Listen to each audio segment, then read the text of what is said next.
नमस्कार दोस्तों, मेरा नाम नंद कुमार है। हमारे चैनल का नाम है यूनिवर्सल डिस्कवरीज। ये वीडियो ग्रेविटी की नई डिस्कवरी का 30वां पार्ट है। इसके पहले के 5 वीडियो में हमने लाइट की स्पीड के कांस्टेंट होने के प्रिंसिपल को गलत साबित किया है। इस वीडियो में हम हमारी उस खोज के विज्ञान पर क्या क्या इफेक्ट होंगे वो देखेंगे। उसे समझने के लिए आपको वो 5 वीडियो देखने होंगे। तो आइए वीडियो शुरू करते हैं। दोस्तों, सबसे पहले हमारे विज्ञान को हमारी इस लाइट की नई खोज को सकारात्मक रूप से देखते हुए तथा लाइट को हमारे नज़रिए से देखते हुए, जैसे हमने कहा है वैसे मोमबत्ती से निकली हुई लाइट की स्पीड को मेजर करना चाहिए। उसके बाद अलग अलग सोर्स से, जैसे 60 वाट के बल्ब से 2-3 किलोमीटर की रेंज वाली टॉर्च की रोशनी तथा आकाश में कड़कने वाली बिजली की लाइट की स्पीड को मेजर करना चाहिए। उसके बाद हमारे सूरज की लाइट को, हमें पूरा विश्वास है इन छोटे बड़े सोर्स से निकली हुई लाइट की स्पीड अलग अलग होगी। उसमें हम ये मानते हैं कि विज्ञान ने, साइंटिस्टों ने जिस लाइट की स्पीड का मेजरमेंट किया है वो हमारे सूरज की लाइट होगी या लेज़र बीम की लाइट, वो सेकेंड में 3 लाख किलोमीटर ज़रूर होगी। उसमें हमें कोई डाउट नहीं है।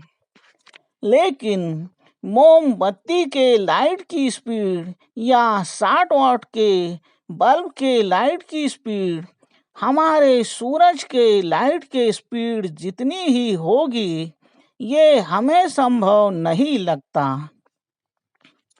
हो सकता है ऐसे छोटे लाइट सोर्स से निकली हुई लाइट की स्पीड भी सेकंड में 1-2 लाख किलोमीटर हो।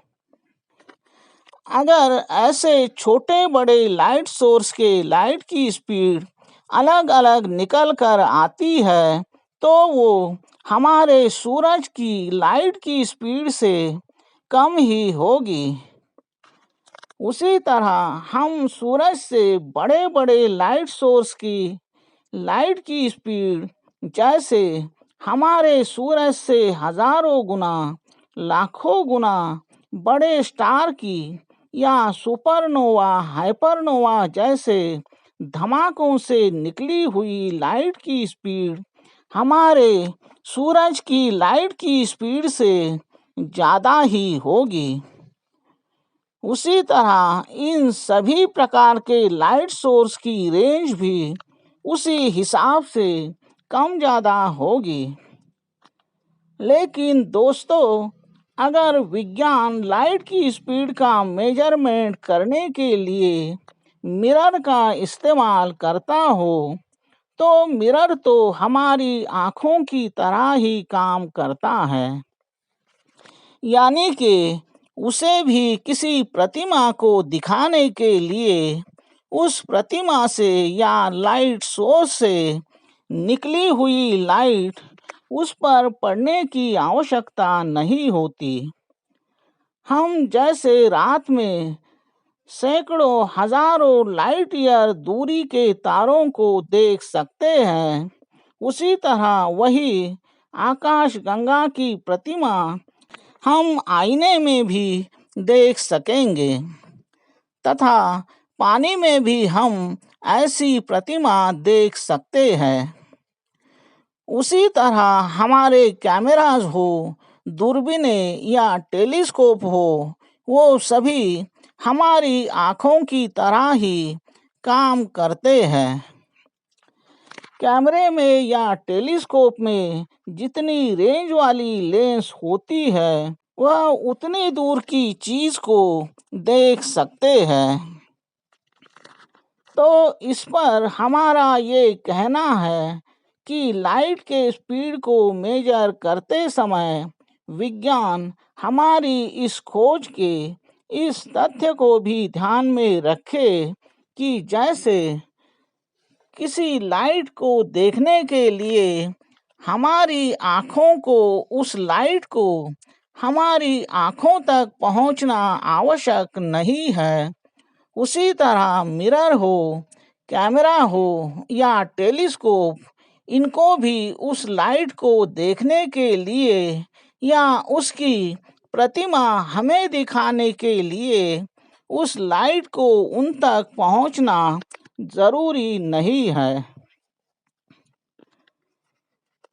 दोस्तों, इस तरह से लाइट की स्पीड का बैरियर टूटने से लाइट की स्पीड 3 लाख किलोमीटर से कम भी होगी और ज़्यादा भी।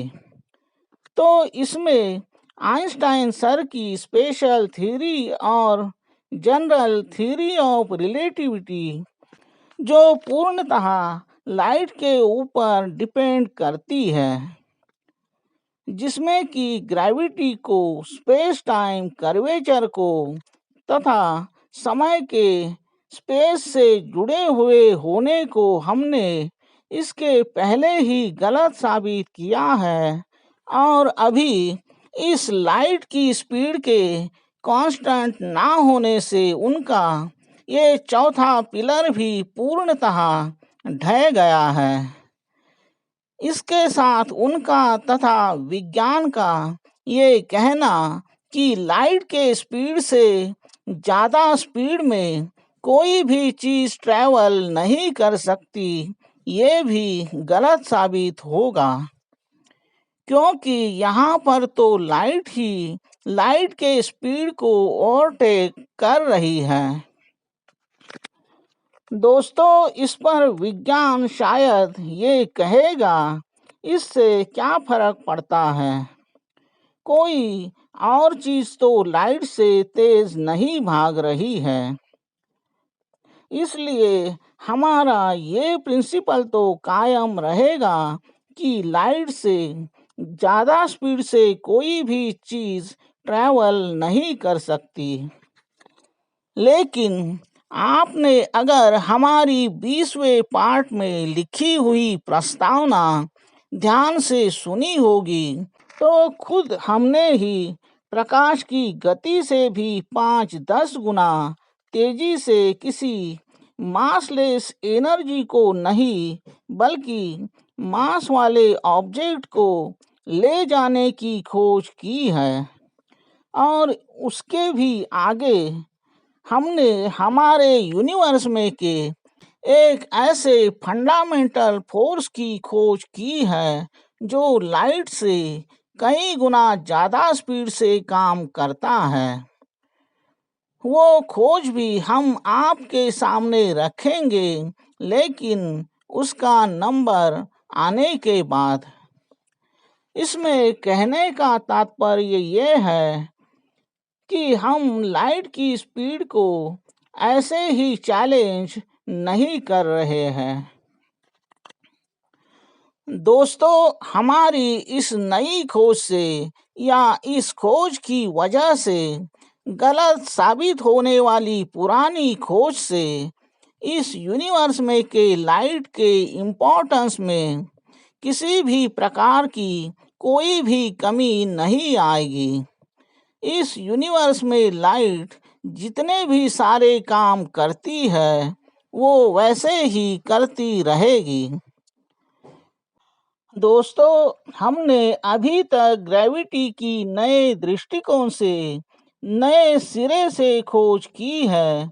उसके कारण भी विज्ञान के अनेक निष्कर्ष गलत साबित होते आए हैं।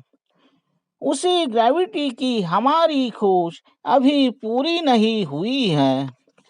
हम आगे चलकर ग्रेविटी के एक बहुत बड़े काम को उजागर करने वाले हैं।